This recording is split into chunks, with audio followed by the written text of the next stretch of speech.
3일반 예배를 위한 영상 예배를 드리도록 그렇게 하겠습니다.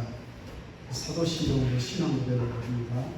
전능하사 천지를 만드신 하나님 아버지를 내가 믿사오며 그 외아들 우리 주 예수 그리스도를 믿사오니 이는 성령으로 잉태하사 동정녀 마리아에게 나으시고 본디오 빌라도에게 고난받으사 십자가에 못 박혀 죽으시고 장사한 지 사흘 만에 죽은 자 가운데서 다시 살아나시며 하늘에 오르사 전능하신 하나님 우편에 앉아 계시다가 저리로서 산자와 죽은 자를 심판하러 오시리라. 성령을 믿사오며 거룩한 공회와 성도가 서로 교통하는 것과 죄를 사하여 주시는 것과 몸이 다시 사는 것과 영원히 사는 것을 믿사옵나이다. 아멘. 423장 먹보다도 더 검은 죄로 물든 이 마음, 이 찬송하고 김한경 원사님께서 나오셔서 기도해 주시고 성경 읽어 주시겠습니다.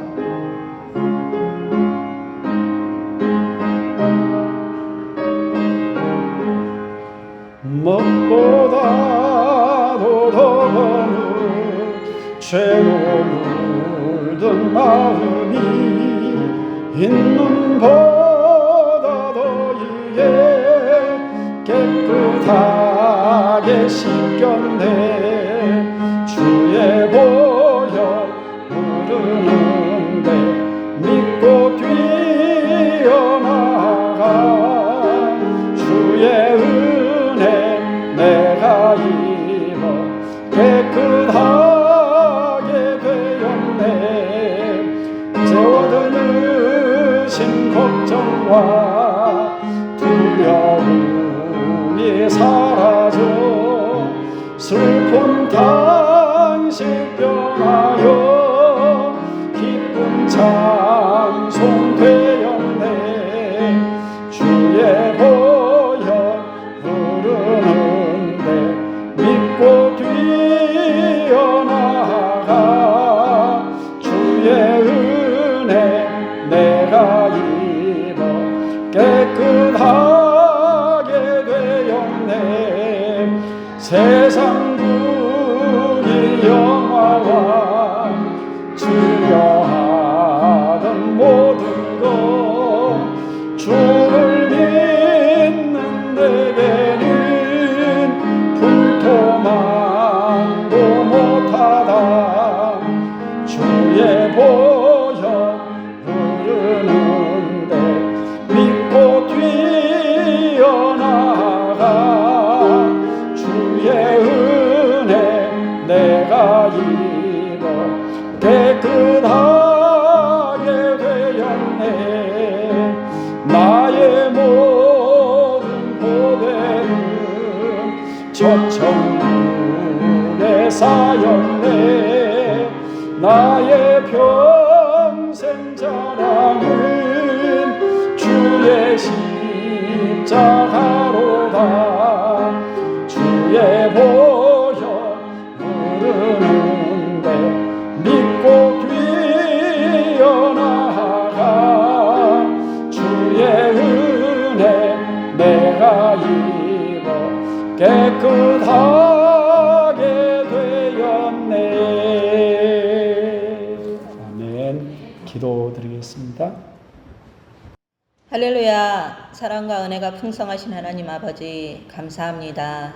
부족하고 연약한 저희들을 사랑하시되 죽기까지 사랑하시고 하나님의 자녀 삼아주심으로 지난 3일간도 저희들이 세상 나가 살면서 하나님의 자녀됨으로 많은 은혜와 사랑을 누리고 살아왔음을 고백합니다. 아버지께서는 저희들을 위하여서 마지막 피 한 방울까지도 아끼지 아니하시고 독생자 예수를 보내셨건만 저희들은 늘 하나님께 너무나도 인색한 저희들을 돌아봅니다. 주여, 불쌍한 저희들을 용서하여 주시옵시고 긍휼히 여겨 주시옵소서.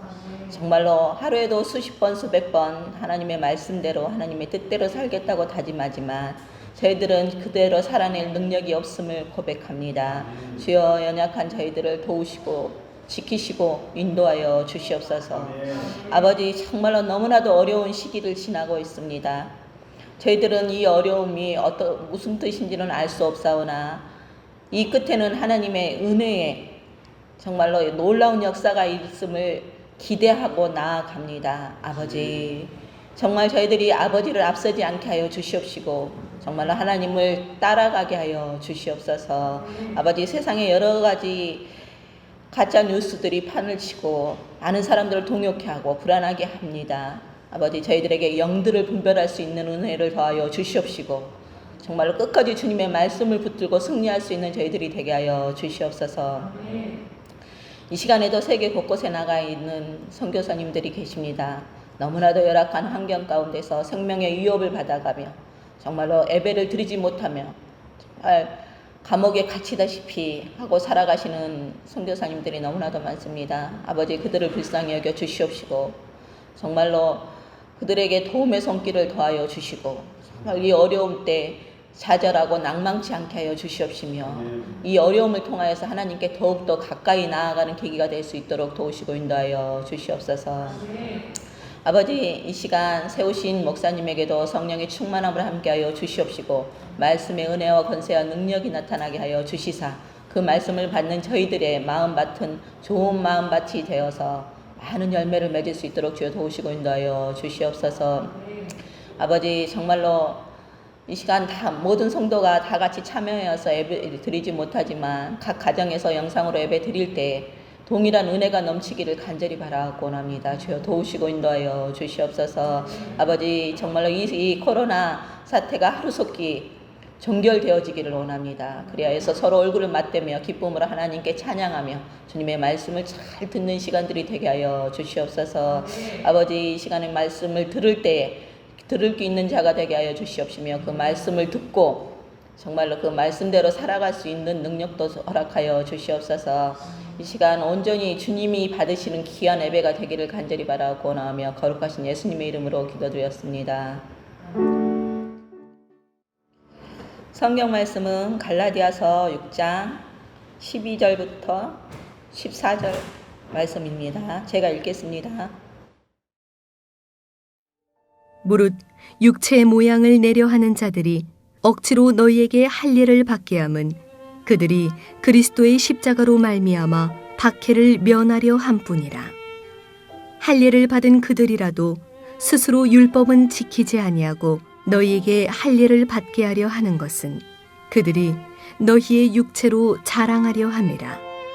그러나 내게는 우리 주 예수 그리스도의 십자가 외에 결코 자랑할 것이 없으니 그리스도로 말미암아 세상이 나를 대하여 십자가에 못 박히고 내가 또한 세상을 대하여 그러하니라. 이 영상을 통해서 예배를 드리지만 우리 사랑하는 성도님들 하나님의 말씀에 집중하시고 하나님의 말씀이 여러분에게 큰 은혜 되기를 간절히 바랍니다. 사람들이 모여 앉으면 많은 말들을 주고받습니다. 그런데 그렇게 주고받는 말 속에는 많은 자랑들이 있습니다. 우리 나이 때는 핸드폰마다 손자들의 사진들이 들어있습니다. 그래서 꺼내 들고 자랑을 좀 하려 치면 너나 없이 핸드폰 꺼내 들고 사진 꺼내서 동영상 꺼내서 자랑들을 합니다. 목사들이 모여 앉으면 대부분 교회 자랑합니다. 그리고 뭔가 자랑할 만하다고 하는 사람, 자랑할 거리가 있는 사람들이 거의 대부분의 대화를 주도하는 것을 볼 수 있습니다. 사랑하는 성도 여러분, 여러분은 지금 무엇을 자랑하고 싶으십니까? 그 사람이 자랑하는 내용을 가만히 들어보면 그 사람의 정체를 파악할 수 있습니다. 직업이 뭔지도 파악이 되고 가치관이 뭔지도 쉽게 파악이 됩니다. 오늘 읽은 갈라디아서 6장 12절에서 14절 말씀은 이미 전에 저희가 갈라디아서를 함께 공부할 때 나눴던 말씀입니다. 12절 말씀에 보면 육체의 모양을 내려 하는 자들이라는 말씀이 나옵니다. 바울은 그들을 유대율법주의 거짓교사라고 했습니다. 그들이 지금 유대로부터 내려와서 갈라디아 지역에 있는 많은 이방인 성도들의 믿음을 변질시켰습니다.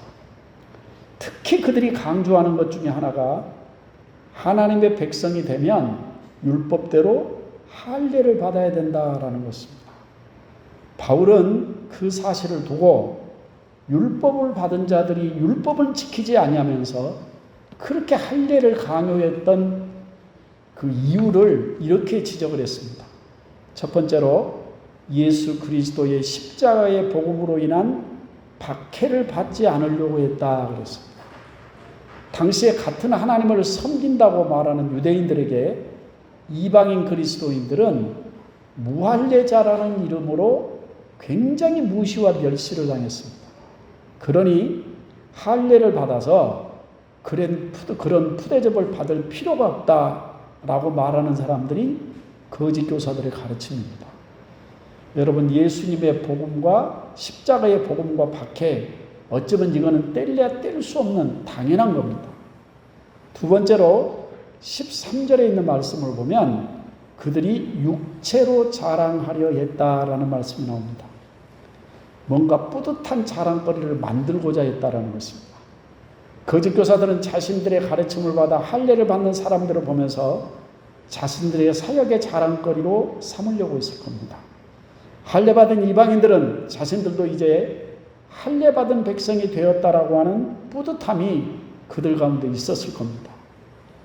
그런데 오늘 본문 14절 말씀에서 사도 바울은 그러나 라고 얘기하면서 자기 자신의 자랑은 예수 그리스도의 십자가밖에 없다라고 그렇게 말씀하고 있습니다. 거짓 교사와 참 교사가 나누어지는 결정적인 차이가 있는데 그 자랑거리가 다르다라는 것입니다. 거짓 교사들은 자기 육체를 자랑을 했습니다. 참 교사는 예수 그리스도의 십자가를 자랑했습니다. 육체를 자랑한다라고 하는 것은 자기가 하는 일을 자랑하는 것이고 십자가를 자랑한다고 하는 것은 하나님께서 나를 위해 하신 일을 자랑하는 겁니다. 자, 거짓 교사들은 예수 그리스도의 십자가의 복음으로 말미암아 오는 박해를 면하기 위해서 할례를 받아야 된다고 했습니다. 근데 참 교사였던 바울은 오히려 그들이 그렇게 박해받는 조건으로 생각했던 예수 그리스도의 십자가를 자랑하겠다라고 그렇게 말씀을 합니다.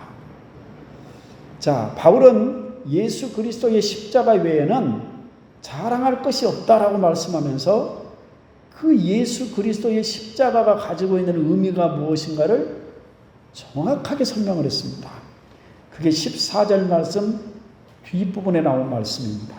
14절 보면 그러나 내게는 우리 주 예수 그리스도의 십자가 외에 결코 자랑할 것이 없으니 그리스도로 말미암아 세상이 나를 대하여 십자가에 못 박히고 내가 또한 세상에 대하여 그러하니라 라고 말씀을 했어요. 무슨 얘기냐면 예수 그리스도로 말미암아 세상이 나를 대하여 십자가에 못 박혔고 나 또한 세상에 대해서 십자가에 못 박아 죽었다라는 얘기. 나는 세상에 대해서 죽었다라고 선언하는 겁니다. 세상이 자기 자신에 대해서 어떤 평가와 판단을 내리든지 자신은 이미 세상에 대해서는 죽은 자다라고 선언하는 거예요. 여러분, 이 세상의 것에 지배를 받는 사람들은 세상의 평가와 판단에 아주 예민합니다. 그래서 세상을 향해 뭘 대단하게 보이고 싶어서 자랑도 하고 모양도 내고 그러는 거예요. 예수 그리스도 안에 사는 사람은 이미 세상에 대하여 자기 자신을 죽은 자로 여기는 겁니다. 여러분, 죽은 자는 자랑할 게 없는 사람이에요. 오직 그리스도 앞에 서 있는 자기 자신만이 중요한 거고 살든지 죽든지 그리스도의 이름이 영화로워지는 것, 그게 사는 목적이에요. 나의 나 된 것이 하나님의 은혜로 된 것이라면 예수 그리스도의 십자가가 내 자랑이 되어져야 맞는 것입니다. 이제 여러분은 성경 누가복음 10장에 있는 말씀을 좀 보시기 바랍니다. 누가복음 10장입니다.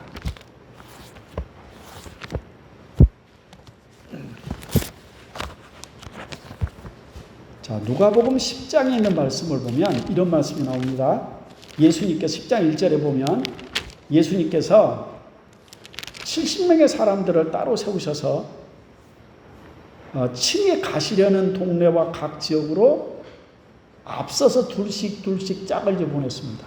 그러니까 예수님께서 그 동네로 들어가시기 전에 70명의 사람들을 어디로 예수님이 가실 것인가를 생각하시고 그들을 먼저 보냈다는 겁니다.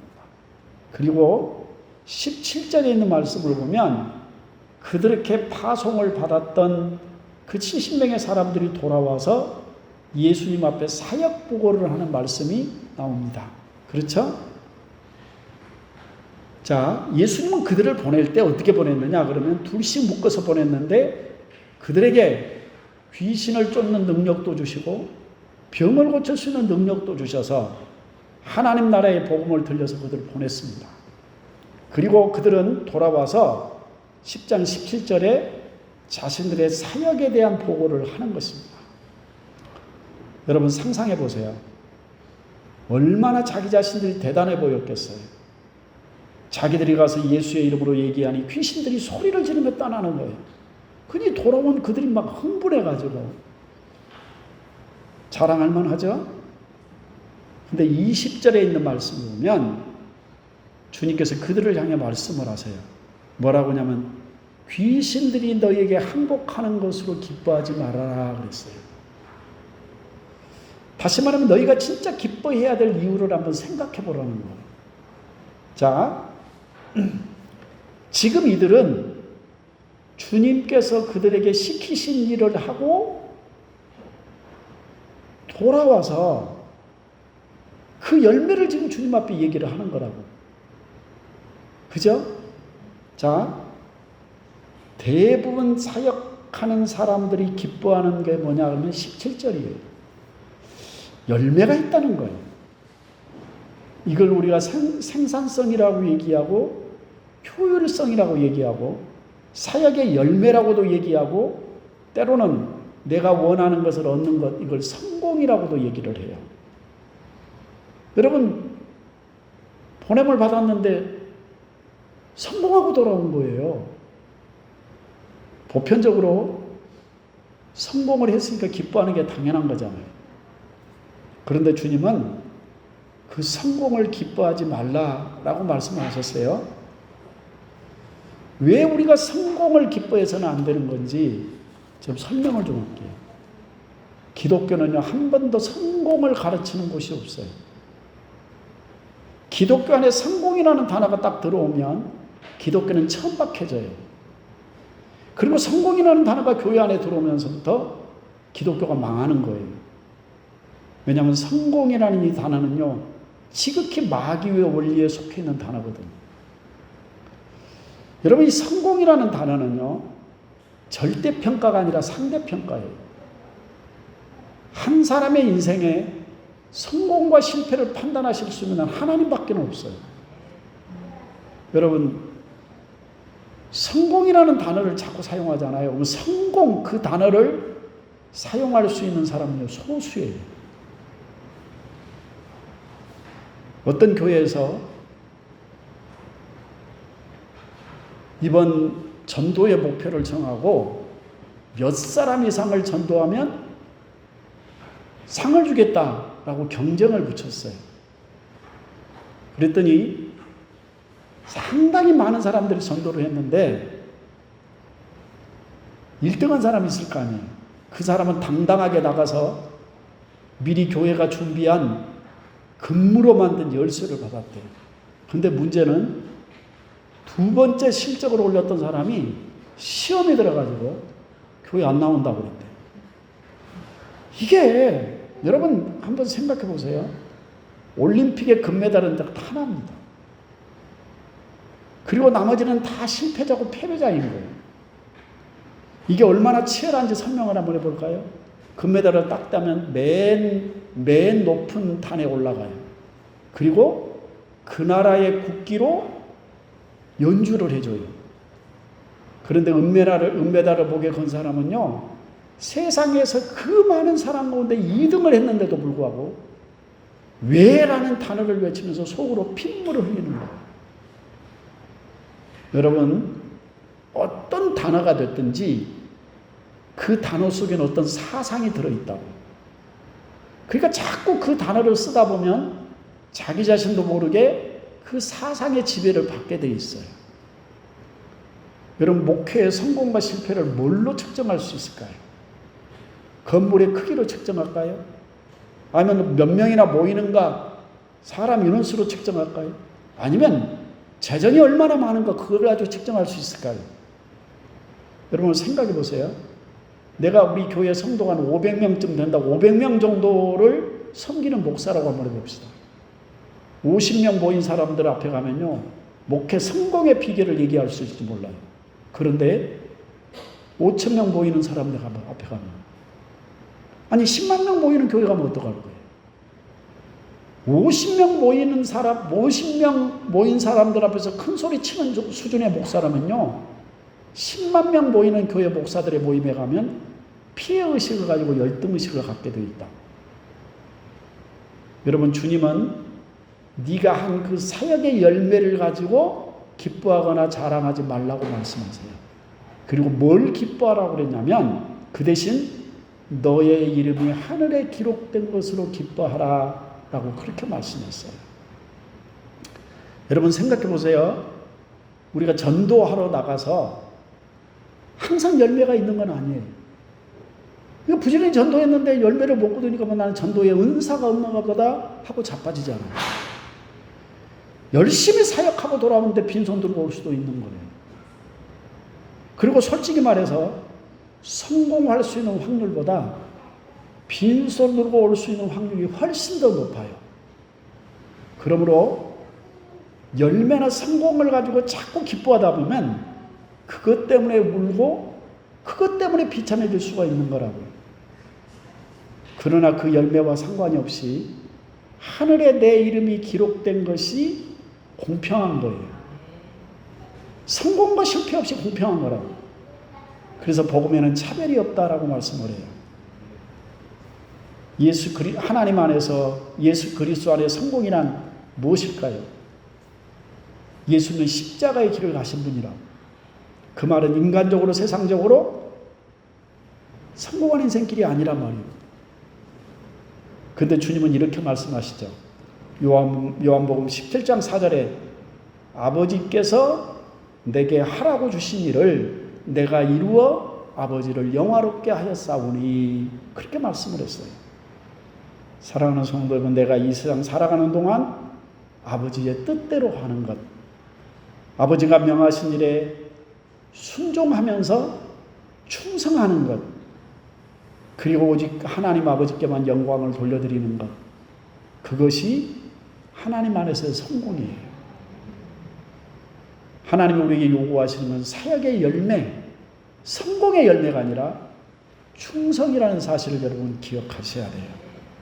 주님이 우리에게 보여주신 것은 세상적인 성공이 아니라 하나님의 뜻에 충성하는 종의 모습을 보여주셨다고요. 기도하겠습니다. 자비에 거룩하신 하나님 아버지, 이 시간 저희가 3일 밤 기도회를 드리면서 함께 말씀을 나눴습니다. 아버지 하나님, 세상 사람들은 뭔가 세상에 보여줄 수 있는 자랑거리를 만들려고, 외모를 자랑하려고, 그리고 세상의 성공을 자랑하려고 자랑거리를 수도 없이 만들어내는데 항상 마음속에 만족함이 없고 열등감과 피해의식 속에 사로잡혀서 삽니다. 우리 아버지 하나님, 사도 바울은 내 육체로 자랑할 것이 아니라 나의 자랑은 오직 예수 그리스도의 십자가뿐이다라고 그렇게 말씀을 했습니다. 나의 나 된 것이 하나님의 은혜로 된 것이기 때문에 그렇습니다. 예수님은 사역의 성공을 가지고 자랑하지 말고 너의 이름이 하늘 생명책에 기록된 것으로 자랑하라, 기뻐하라 그렇게 말씀을 했습니다. 세상 사람들은 성공을 자랑하려고 합니다. 성공으로 인해서 기뻐하고 성공으로 인해서 울고 성공으로 인해서 낙심합니다. 주님이 원하시는 것, 내 아버지께서 원하시는 것은 성공이 아니라 아버지의 뜻에 맡기신 일에 충성하는 겁니다. 주님이 우리에게 보여주신 것은 성공이 아니라 충성이었습니다. 우리 아버지 앞에 충성을 보여드릴 수 있는 저희들 되어지게 하옵소서. 예수님의 이름으로 간절히 기도 올립니다. 아멘. 이 시간은 우리가 수요 3일 기도해야 하는 시간입니다. 함께 기도하는 시간을 조금 갖도록 그렇게 하겠습니다. 지금 수요일 날, 목요일 날 지난번에 지나갔던 태풍과는 비교가 안 될 만큼 큰 태풍이 우리나라를 향해서 올라오고 있다고 해요. 남해안으로 상륙할 수도 있다고 합니다. 근데 그렇지 않아도 여러 가지로 힘든데 큰 피해 없이 별 무리 일으키지 아니하고 코스를 바꾸든지 그렇지 않으면 그냥 조용히 지나갈 수 있게 해달라고, 큰 피해 없게 해달라고 기도해 주셨으면 좋겠습니다. 코로나가 다시 이렇게 재확산이 되면서 수많은 언론들이 마치 교회를 몹쓸 기관처럼 그렇게 아주 공격을 하고 나서고 있습니다. 빨리 지나가야 되겠습니다. 가장 많은 피해를 보고 있는 것이 교회이기도 합니다. 한번 이 코로나의 사태가 좀 속히 진정될 수 있도록 위에서 기도해 주셨으면 좋겠습니다. 교회에 저희가 이렇게 비대면 예배를 드리게 되면 성도들의 신앙들이 이렇게 좀 떨어지게 되어 있습니다. 내 신앙이 이렇게 떨어지지 않도록 위해서 기도해 주셨으면 좋겠고, 우리 기도가 필요하신 분들이 있습니다. 선교사님들, 그리고 몸이 아프신 분들이 있습니다. 저들을 위해서도 함께 기도해 주시는 시간 되시길 바랍니다. 우리 같이 한번 기도하겠습니다. 하나님 아버지,